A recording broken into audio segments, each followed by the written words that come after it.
Just to give you a bit of a story of what we have been doing, for example, in Germany, you would think, okay, Germany, you know, the Germans, they're all completely confident and competent and they're multilingual and they can probably speak English really very well and they don't need to do any English courses or whatever.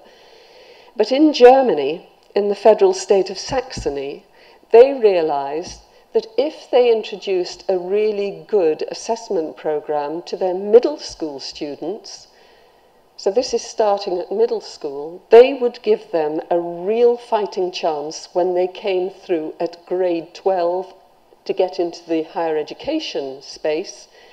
And if they'd got into the higher education space, the vast majority of the material that they'll be using and learning will be written in English, even in Germany. So this is the world over. Most of the, something like about 80% of the information that you get on the internet is in English. And these kids out there are very smart and savvy. They know that they just have to get on their smartphones or their computers. If they want knowledge, it's out there. They don't need to come to their teachers for knowledge, but they do need to come to their teachers to help them with the learning of language to be able to access that knowledge. One other program that's been quite interesting that we've been working on recently is in Portugal. Now, Portugal, if you've been following the European financial crisis, you'll have realized is one of those countries, like Greece, that's been really struggling. And like Spain, they realized that to give their students an opportunity to be able to move within Europe, because of the European Union, they can have access to jobs and living anywhere in Europe. The one way that they will give them mobility is with English. Now, the Portuguese government can't fund this because they are struggling like mad with their economy. But 3 corporate bodies have put together their CSR money to pay for every 14-year-old in Portugal to take an internationally recognized qualification. Now, this gives those students a real target. It's a target that they work towards, it's a target that their teachers prepare them towards, and it then at 14 gets them really on the step to being able to be very competent speakers of English later on. So that's a very interesting program. These Portuguese kids are now being helped on the way to their future successes. In other countries like Malaysia, Chile, Mexico, Colombia, Kazakhstan, Mongolia, the federal governments have wanted to know how good their teachers are. And we find that also in some of the chain institutions that we work with. People think, you know, on a CV, the CV says, yes, yes, I've got all these qualifications, but are they really good teachers? They may have knowledge, but are they teaching as well as they can do? And so this is what many of the federal governments are doing, checking first of all the competence of their teachers, not only in their language ability, but also in their teaching methodology ability as well. Because without good teachers, you won't get competent students, language-wise. You need good teachers.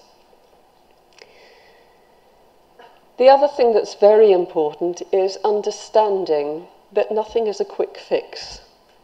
So very often I engage with institutions that have, say, a 35-hour program in communication.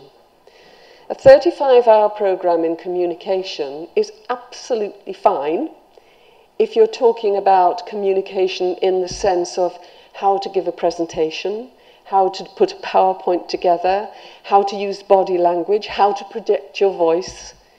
It's not enough for learning language. If you want to learn a language, just think yourselves, how long would it take you to become competent in Swahili? In a language you've never tried before. In Chinese. It takes a long time.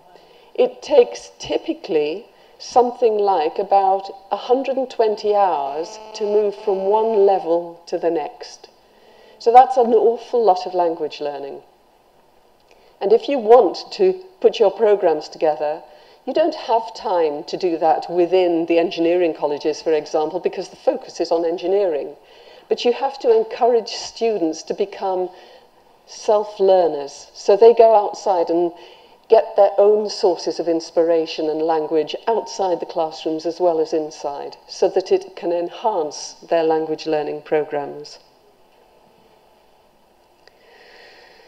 There are things that you can do in terms of the academic world. You can look, first of all, at the language competence of your staff.